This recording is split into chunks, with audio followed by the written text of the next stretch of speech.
There's a physical comfort inside the mountains. There's also a sense of community. This is a land where people work together to build, and that's part of what is great about this rural part of Appalachia. You could say a river runs through it, but it'd be more accurate to say 6 rivers run through it. That's why they call this place the birthplace of rivers. We are trying to designate the Birthplace of Rivers National Monument on the Monongahela National Forest. There are 6 spectacular rivers that begin right here on this very landscape. These are rivers that West Virginians know and love, like the Cranberry River and the Williams River, where people grew up. What all national monuments have in common is that they aim to provide strong statutory protections to the resources that have been identified as something so special on a national scale. They deserve that designation, deserve that protection for future generations. 0.007%, a fraction of a percent of the world's water is directly available to humans for consumption. That's this water right here is that fraction of a percent. So it is this responsibility we have to make sure that this area is protected.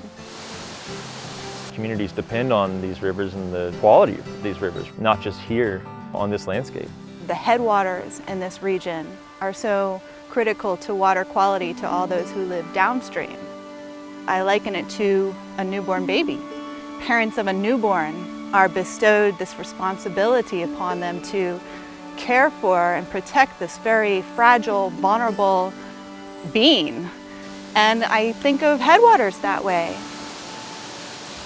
The landscape up there is transplanted from really another time in history.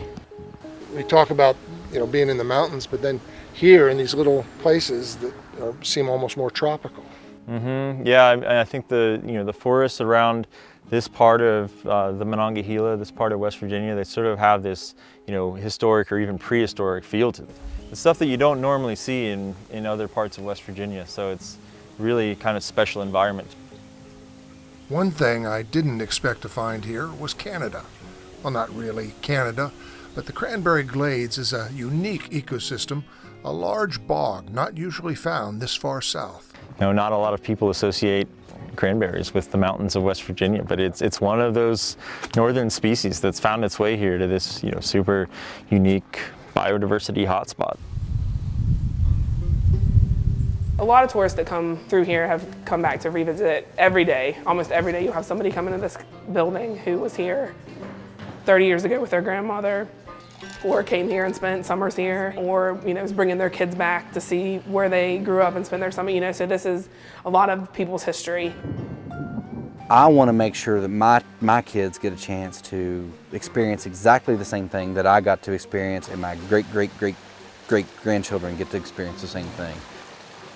And this is where I grew up fishing. This is where thousands of people have grown up fishing. It's really the core trout fishing experience for all West Virginians.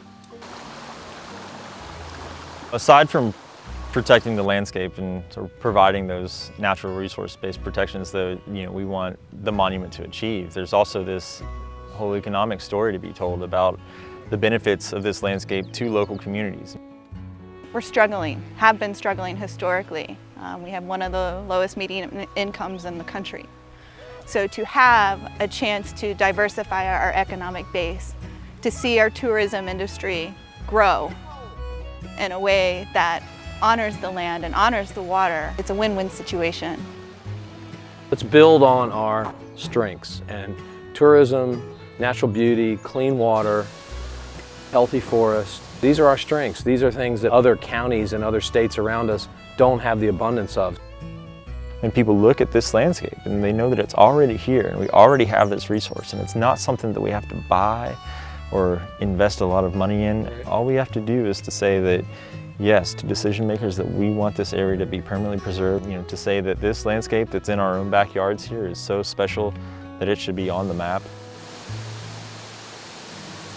I think the coalition that has been built around this initiative is really making decision makers pay attention.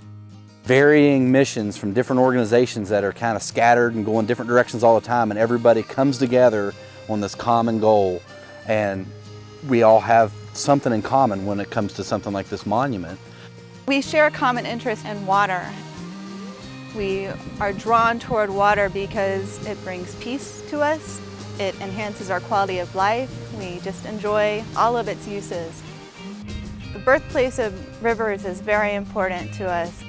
The government can, make this designation and say this is going to stay like this, and that's important to me.